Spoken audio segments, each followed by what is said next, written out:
You can wait outside, old man. We are full. That is what they told him while he stood quietly under the rain, soaked through, not saying a word. But 20 minutes later, a black SUV pulled up and a colonel stepped out, scanning the room before asking, "Where is my commander?" If you believe the quiet ones often lead the loudest legacies, comment respect below.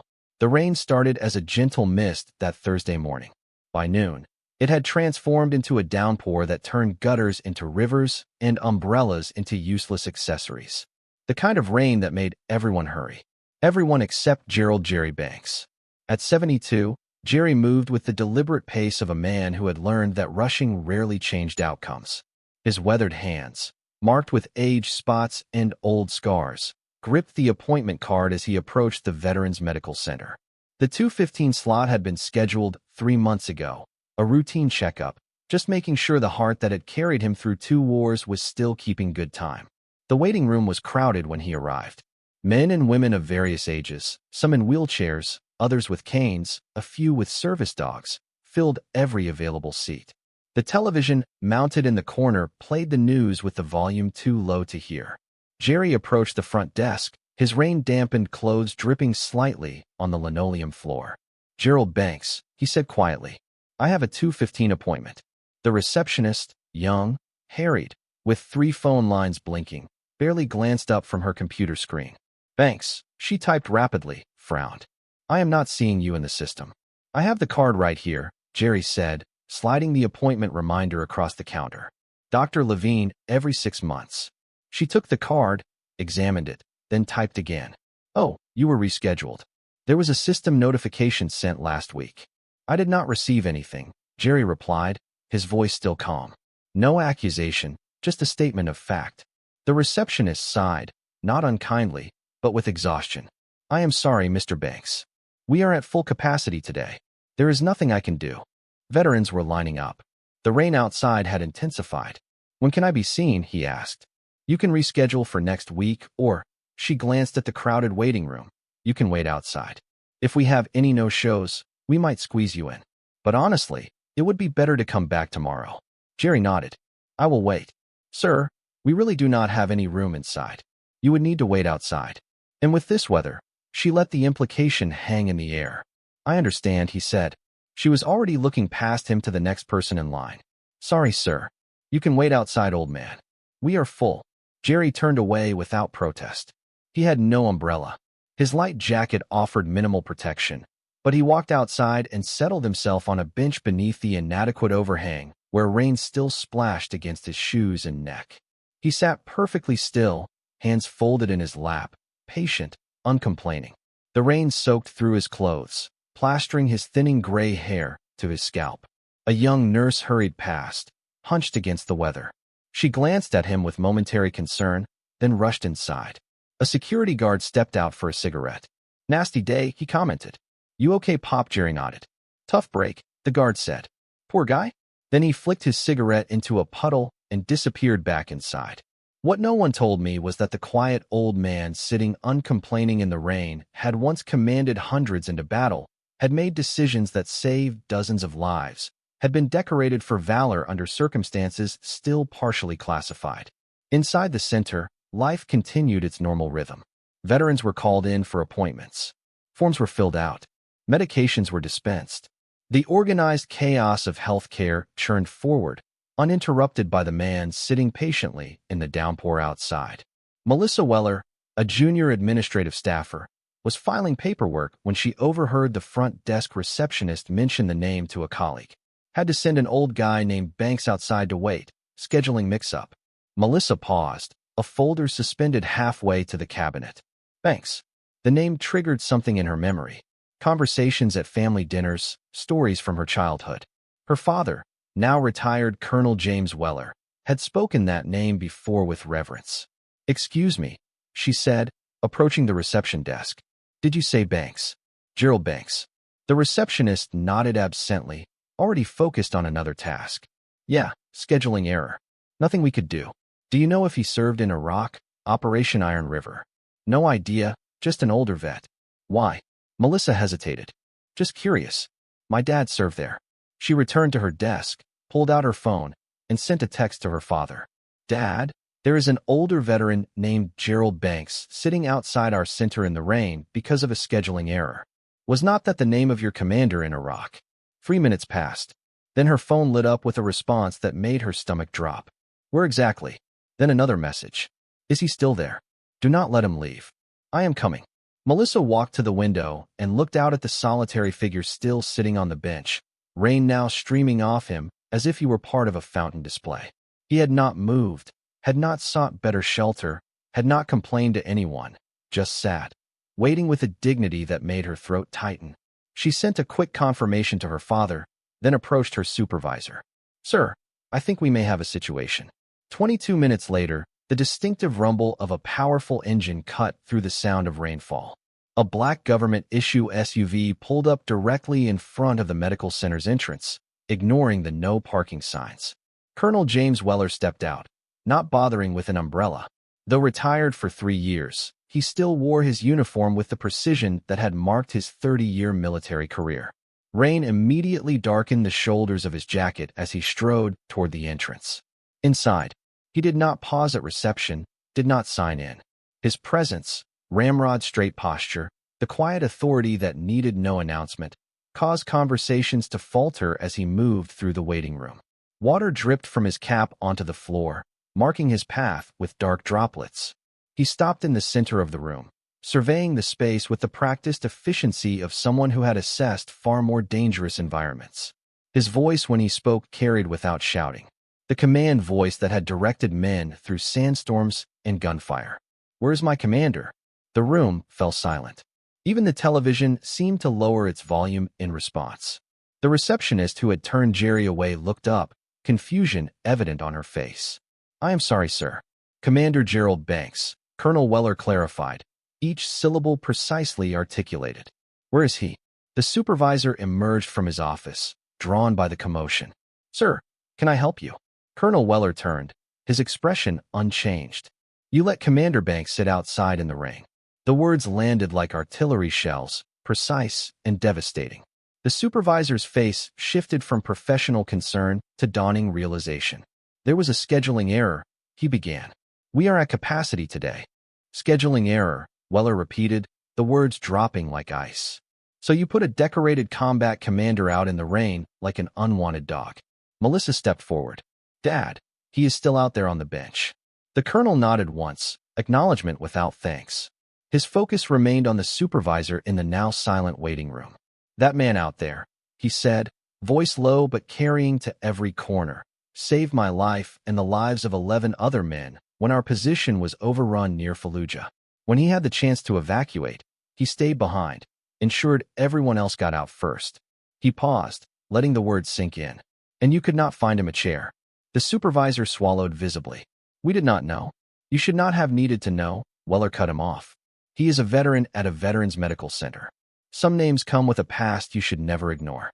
Common honor if you believe leadership never retires. A hush fell over the clinic. The only sound was the steady drumming of rain against the windows and the occasional squeak of a nurse's shoes as staff members shifted uncomfortably.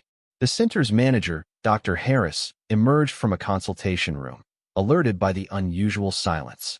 He assessed the situation quickly.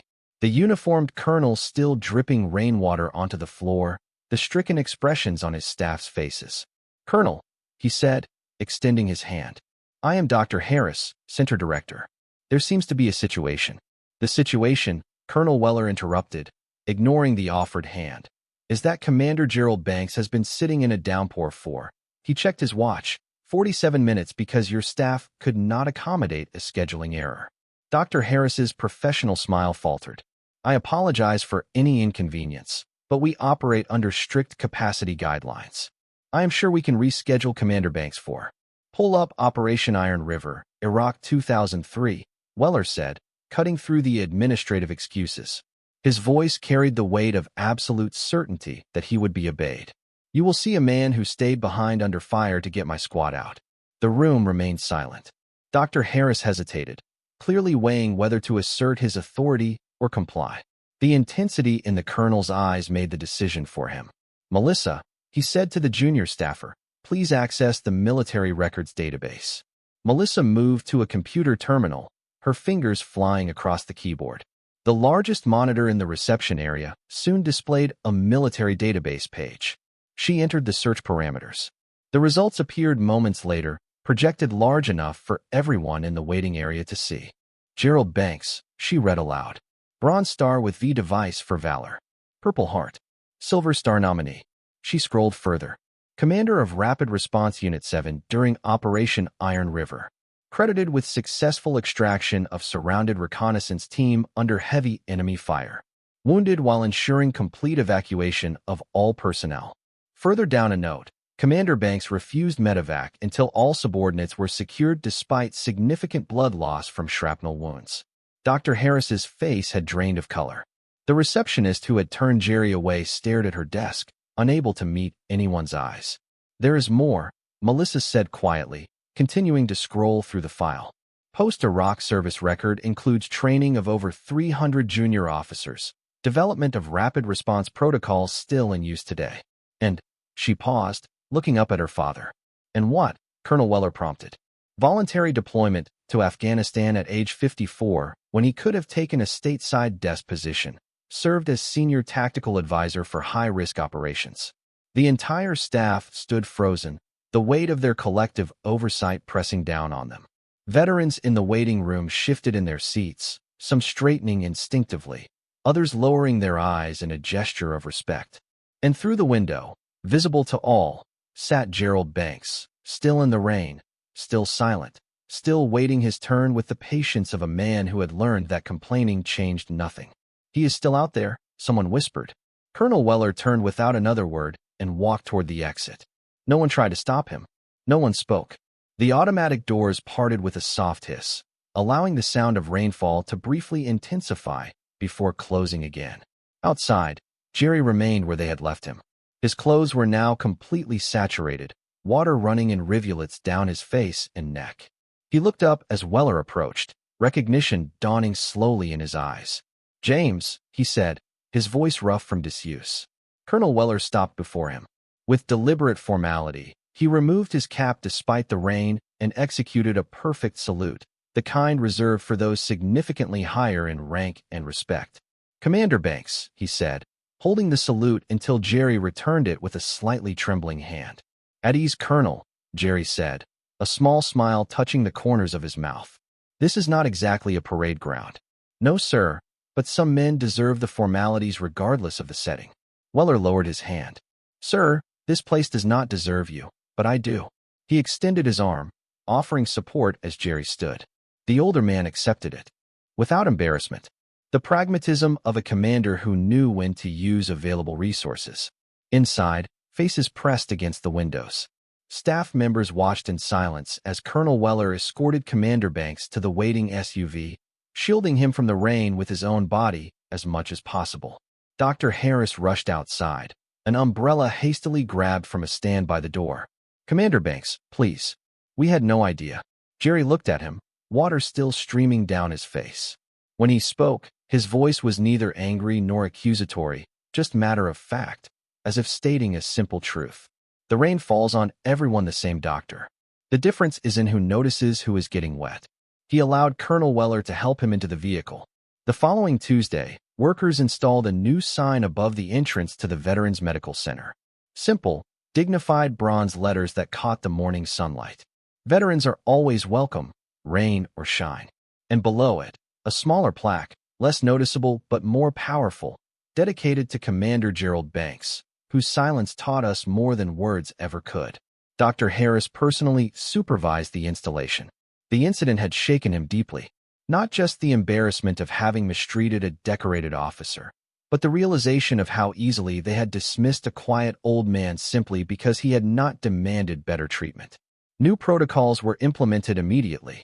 No veteran would wait outside again, regardless of scheduling errors or capacity issues. Staff training now included specific modules on treating all veterans with dignity, regardless of rank or appearance.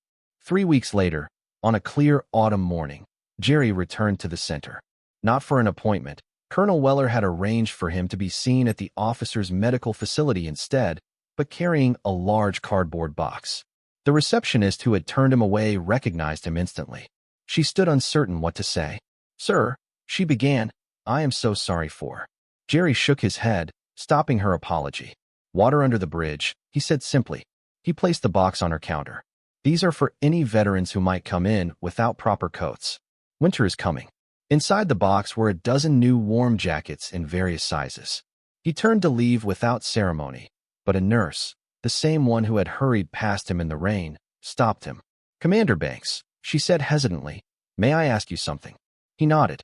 "Why did you not just tell us who you were? It would have changed everything."